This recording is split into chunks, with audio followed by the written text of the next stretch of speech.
Beaucoup de personnes demandent par rapport à la ségoula du huitième jour. Qu'est-ce qu'il faut mettre dans le pétec? Comment il faut faire? À quel moment? Après l'allumage? Avant l'allumage?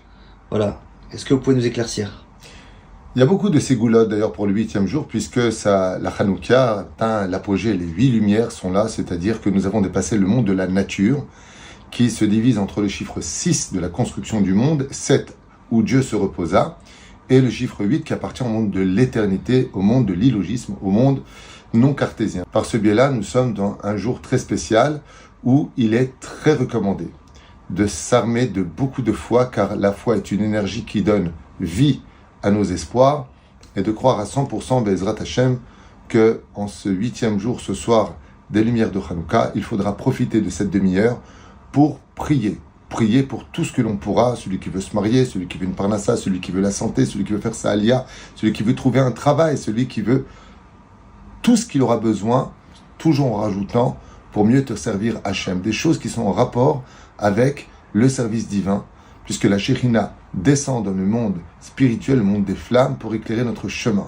Et de notre côté, nous devons utiliser cette lumière pour mieux servir Hachem. Alors tu as parlé du Pétek, c'est-à-dire cette fameuse ségoula qui consiste à prendre une feuille et une plume, un stylo, sur lequel nous allons commencer à écrire sur le côté Bassad. Vous prenez le Télim 118, le verset 5, vous copiez là-bas en hébreu, en titre de cette feuille, après quoi vous allez marquer votre demande pour l'année. Comme je vous l'ai dit, chacun selon ses besoins. Une fois que c'est fait, et que les bougies se seront toutes éteintes, eh bien vous prendrez cette feuille que vous plierez, vous la placerez sous la Hanouka. Si vous la laissez sur le buffet, elle restera là-bas toute l'année. Si vous la remettez dans une boîte, vous l'enfermez avec la boîte jusqu'à Hanouka prochain.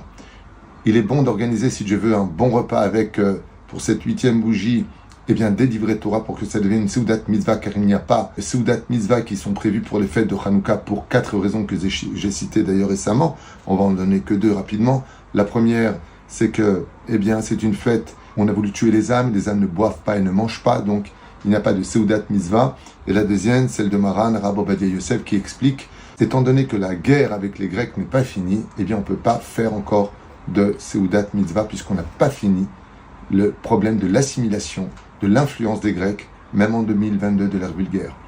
Voilà plus ou moins quelles sont les ségoulottes. Il y en a qui disent qu'il est très bon de manger des soufgagnottes. N'oubliez pas de donner de la tzedaka, et surtout de donner à ces lumières qui vont nous éclairer, l'occasion de leur dire où on est nous aussi dans notre émouna. C'est pour cela qu'il faut se réaviver et utiliser ce 8e jour de Hanouka comme un Yom Kippour, une occasion extraordinaire de faire une totale teshuva sur le monde dans lequel nous sommes, un monde rationnel qui peut nous amener à l'irrationnel, là où les Hébreux ont été capables de traverser l'histoire et de vaincre l'impossible. Tout est possible, particulièrement ce 8e jour de Hanouka.